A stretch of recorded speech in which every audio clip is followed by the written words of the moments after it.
تھوڑی خاموشی میں شک ہو رہا ہے پتہ نہیں زندہ بیٹھے ہو کہ نہیں. اللہ بھی زندہ، میں آپ بھی زندہ، تو کیا یہ شرک ہو گیا؟ نہیں. بندہ کہے گا شرک نہیں، کیوں؟ اس لیے کہ اللہ خود زندہ اور بندے اللہ کے زندہ کرنے کی وجہ سے زندہ. اللہ ہمیشہ سے زندہ، بندے ہمیشہ سے زندہ نہیں. جب سے اللہ نے زندہ کیا ہے تب سے زندہ. اللہ ہمیشہ سدا کے لیے زندہ، لیکن بندے ہمیشہ کے لیے زندہ. موت آنی ہے تو فرق ہے نا. تو بھائی لفظ ایک آ جاتا ہے شرک نہیں بنتا، کیونکہ معنی میں کیا ہے؟ فرق ہے، معنی میں برابری نہیں. ایسے ہی سید اللہ بھی ہے اور سید عالم صلی اللہ علیہ وآلہ وسلم بھی ہیں. بخاری کی حدیث ہے، بخاری کی، نبی کریم علیہ السلام نے ارشاد فرمایا آنا سید ولد آدم یوم القیامہ. فرمایا میں قیامت والے دن تمام اولاد آدم کا سردار ہوں گا. کتنی کا؟ تمام. اچھا قیامت والے دن کا نام کیوں لیا بھلا؟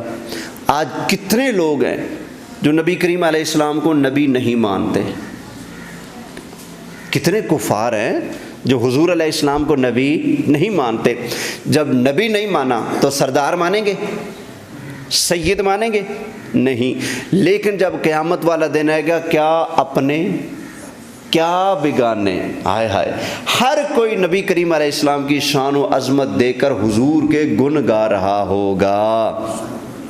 تو اس لیے نبی کریم علیہ السلام نے فرمایا آنا سید ولد آدم یوم القیامہ، قیامت والے دن میں تمام اولاد آدم کا سردار ہوں گا. سردار تو آج بھی ہیں.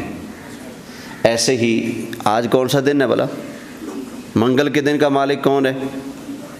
بولیں کون ہے؟ اللہ. لیکن رب سورۃ فاتحہ میں کیا فرماتا ہے؟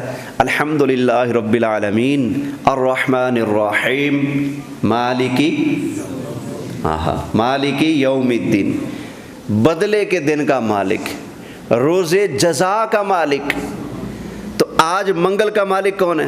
وہ بھی اللہ ہے، لیکن بطور خاص فرمایا کہ وہ بدلے کے دن کا مالک ہے. کیوں؟ اس لیے کہ کئی لوگ ہیں جو آج اللہ کو مانتے ہی نہیں، تو وہ بدلے کے دن کا مالک کیسے مانیں گے؟ لیکن جب قیامت آئے گی، بدلے کا دن آئے گا، اللہ کو ماننے والے یا نہ ماننے والے، اقرار کرنے والے اور منکر، سب کے سب اللہ کو مان رہے ہوں گے. تو اس لیے فرمایا مالکی یوم الدین، وہ روز جزا کا، قیامت کے دن کا، بدلے کے دن کا مالک ہے. خیر بات لمبی ہو جائے گی.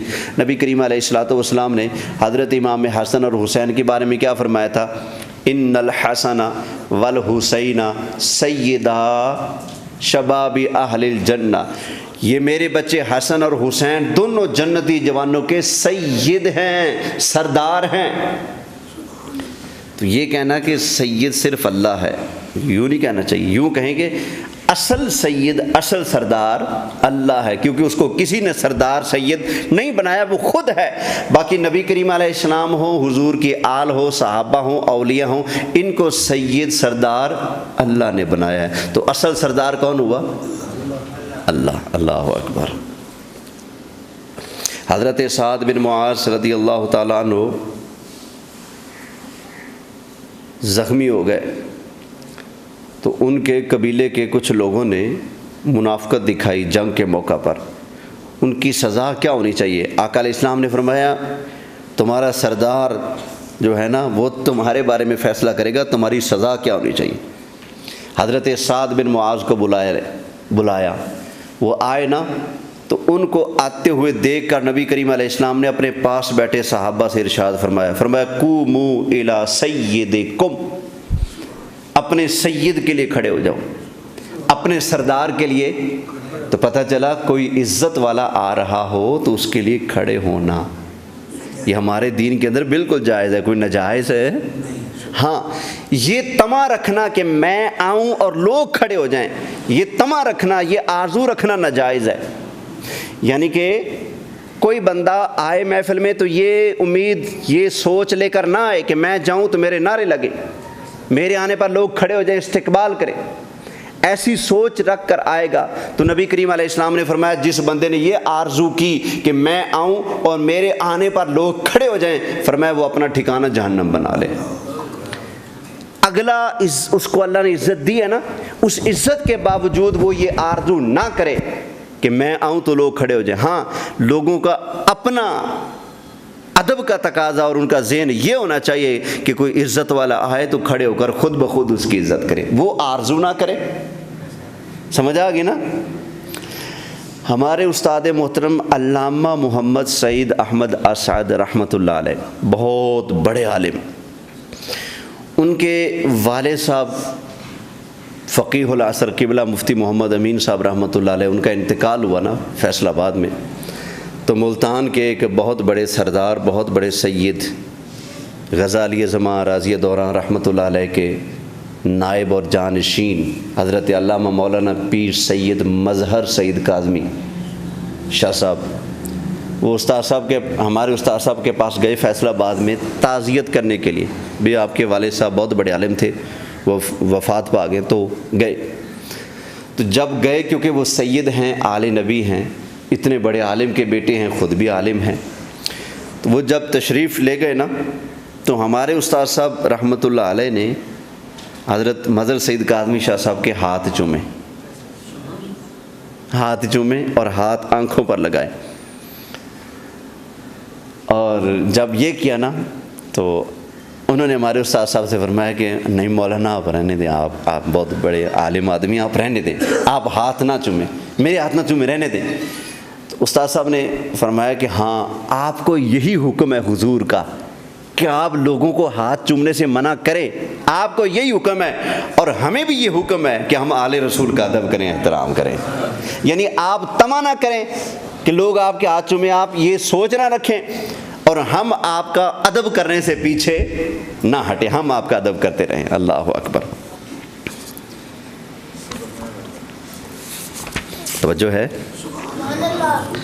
اچھا جی، اگلی حدیث پاک یہ ابو داود شریف میں ہے، اور اس میں بڑا اصلاح کا پہلو بھی ہے ہمارے لیے، اس کو ذرا توجہ سے سننا ہے اور اپنی زندگی کے معاملات میں فٹ کرنے کی کوشش کرنی ہے کہ ہمارے اندر تو یہ چیز نہیں پائی جا رہی، عام طور پر یہ چیز لوگوں میں پائی جاتی ہے۔ کیا؟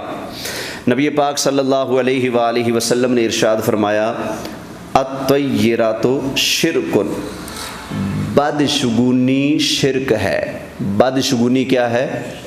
بولیں، کسی چیز سے بری فعال لینا، کسی چیز کا برا مطلب، بری مراد لینا، یہ کیا ہے؟ شرک ہے۔ مثلا اور یار سویرے سویرے ادھار لینا آ گئے ہیں، سارا دن کوئی گاہک نہیں آنا، یہ ہے بدشگونی۔ صبح گاہک آ گیا ادھار والا تو اس سے ایک بری مراد لینا کہ اگر صبح ادھار والا کوئی آ گیا تو سارا دن کھاتا بند رہے گا، یہ ہے بدشگونی، یہ ہے بری فعال، بری مراد لینا۔ تو نبی کریم علیہ السلام کیا فرماتے ہیں؟ الطیرات شرکن، بدشگونی یہ شرک ہے۔ کیا چیز ہے؟ کئی لوگ کہتے ہیں وہ سفر میں جا رہے ہیں نا، سامنے سے کالی بلی گزر گئی، وہ کالی بلی اگر گزر جائے نا رستے میں، آدمی کا راستہ کاٹ جائے تو اس کا مطلب ہے کوئی مصیبت آنے والی ہے۔ آپ کے علاقے کا پتہ نہیں، ہمارے گاؤں کی بات ہے، وہاں تو شام کو نا عصر کے بعد نمک نہیں بیچتے دکاندار، کوئی نمک لینے چلا جائے تو دکان سے خالی آ جاتا ہے، کیوں کہتے ہیں نہیں شامی نمک نہیں دے دا، اگر شام کو نمک بیچے نا تو رزق میں کمی آتی ہے، یہ بدشگونی ہے۔ سمجھ آ گئی نا؟ اس طرح کی باتیں لے لینا یہ بدشگونی ہے، اور نبی پاک صلی اللہ علیہ وآلہ وسلم نے اس چیز کو شرک سے تعبیر کیا ہے۔ چیزوں کے اندر اثر ڈالنے والا کون ہے؟ بولیں، روزی کھولنے والا بند کرنے والا کون ہے؟ اللہ ہے نا۔ تو جب آپ نے یہ سمجھ لیا کہ گاہک آیا صبح ادھار والا، روزی دینے والا تو اللہ تھا نا، اور آپ نے سمجھ لیا کہ وہ روزی دینے والا ہے اور یہ بند کرنے والا ہے، آپ نے تو یہ سمجھ لیا نا۔ اس لیے نبی پاک علیہ السلام نے اس کے اگلے نتیجے اور اس کے خطرناک جو منطقی نتائج ہیں ان چیزوں کو سامنے رکھ کر نبی کریم علیہ السلام نے فرمایا کہ بدشگونی کیا ہے؟ شرک ہے۔ اللہ اکبر۔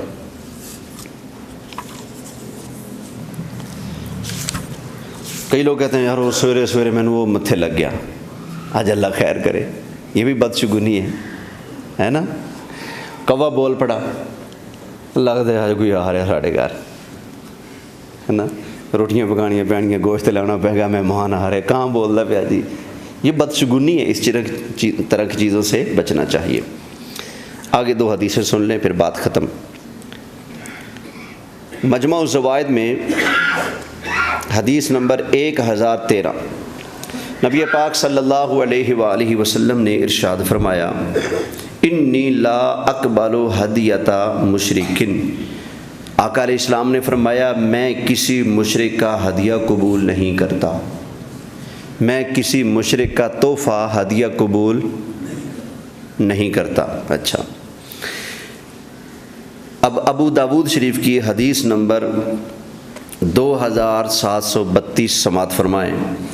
آقا علیہ السلام نے فرمایا انا لا نستعین بمشرکن، ہم کسی مشرک کی مدد نہیں کرتے، ہم کسی مشرک کی مدد نہیں کرتے. پہلی حدیث میں کیا فرمایا؟